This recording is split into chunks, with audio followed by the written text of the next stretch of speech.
So, what is string theory? String theory which says that all matter and energy in the universe is composed of tiny strings. Each vibration of string corresponds to a different subatomic particle. So the electron is not a really a point particle. If you had a super microscope, you will see that it is not a particle at all, but a vibrating string. The electron appears to be a point particle only because the string is so tiny. If a string vibrates at a different frequency, it corresponds to a different particle, such as quark, meson, neutrino, photon, and so on. That is why physicists have discovered such a ridiculous number of subatomic particles. There are literally 100, all because they are different vibration of tiny strings. In this way, string theory can explain the quantum theory of subatomic particles. String theory possesses something called supersymmetry.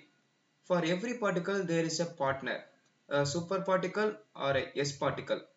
For example, the partner of electron is S electron. The partner of quark is S quark. So we have two types of quantum corrections, those coming from ordinary particles and those from the S particles. The beauty of string theory is that quantum corrections coming from these two set of particles exactly cancel each other out. Thus, string theory gives us simple but elegant way to eliminate these infinite quantum corrections. They vanish because the theory reveals a new symmetry that gives us a theory its mathematical power and its beauty.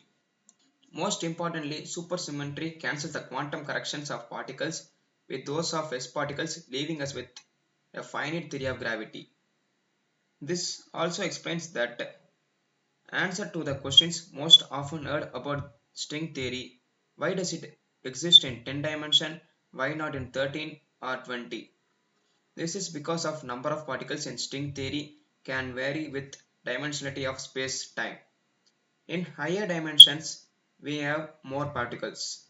Since there are more ways in which particles can vibrate, when we try to cancel the quantum corrections from the particles against the corrections from the S particles, we find that this cancellation can happen only in 10 dimensions.